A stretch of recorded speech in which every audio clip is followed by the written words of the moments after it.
Get ready for the dictation. Start. Ladies and gentlemen, I am delighted to be here once again in this historic and holy city of Kathmandu.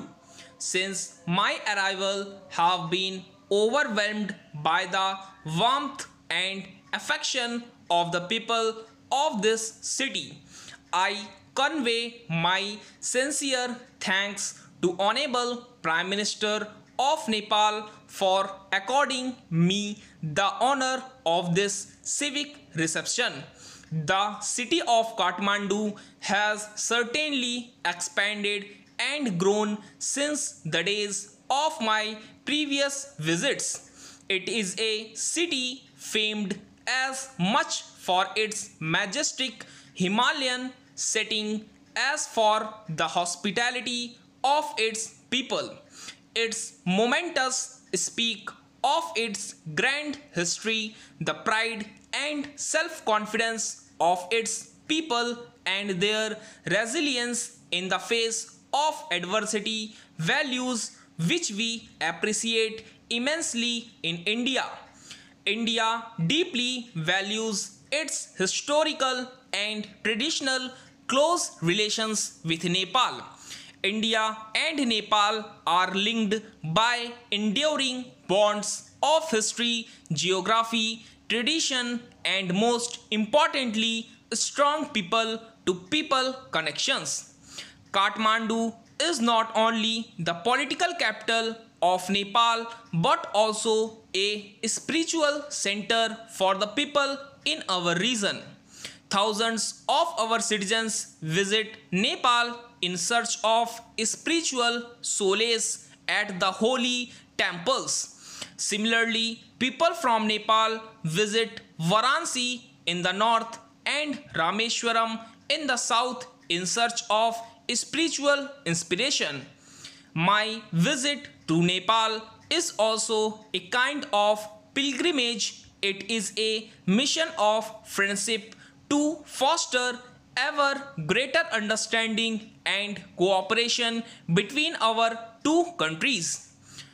There are no two sovereign nations in the world like India and Nepal sharing a common culture and having an open border between them.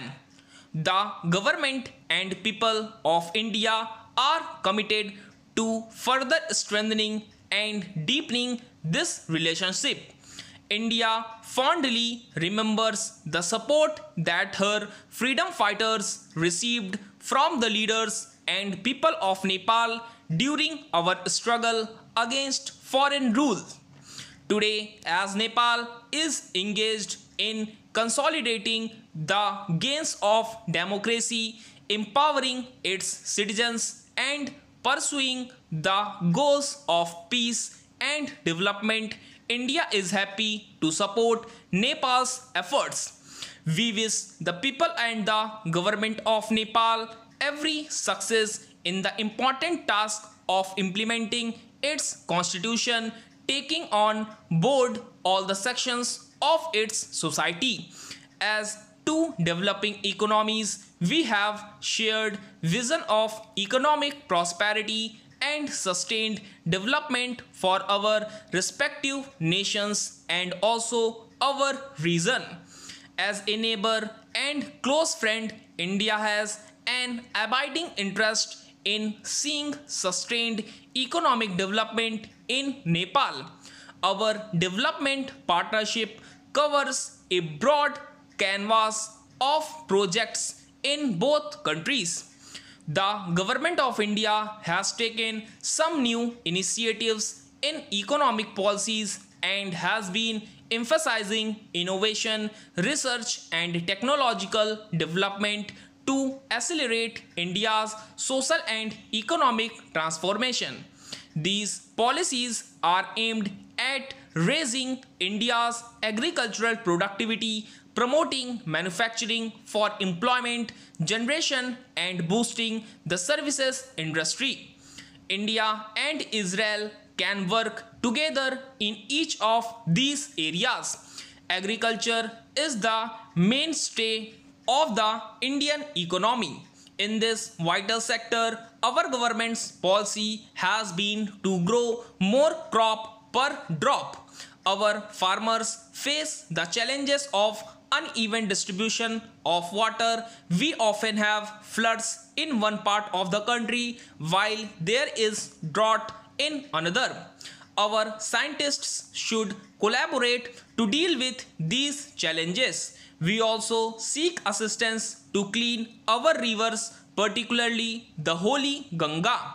To stimulate our domestic manufacturing sector, Government of India has launched an ambitious Make in India campaign.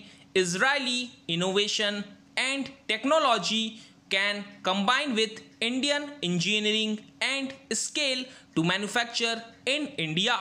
Such a partnership, particularly in the defense sector, has the potential of creating new markets and generating more jobs both in India and Israel. In both our countries, the service sector is growing fast. This is another area where we have complementary strengths. India is one of the largest exporters of software in the world. Every year, more than 400,000 English speaking engineers graduate from Indian universities. The number of startups in India is expected to cross 10,000 in the next 2 years. I am happy that the Israeli government has opened a consulate in Bangalore, India's Silicon Plateau. As visitor of 114 institutions of higher learning in India, I have personally placed a great deal of emphasis on developing educational linkages between Indian institutions and universities abroad. India produces first-rate managers and engineers who are highly regarded by global companies. The current CEOs of both Microsoft and Google are graduates of Indian engineering colleges. In the coming decades, the emphasis in our educational institutions will be to strengthen innovation and research.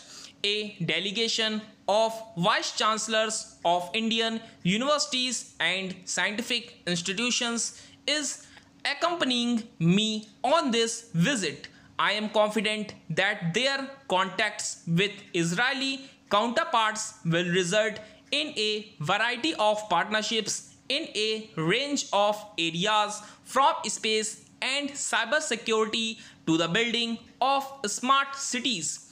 Ladies and gentlemen, India is delighted that Israeli citizens, particularly the younger generation, enjoy traveling to India. They rightly see India as a safe and welcoming destination where they always feel at home. The Jewish community in India has always been an integral part of India's social, economic, and cultural site. Recently, local authorities have renovated the holy places. Stop.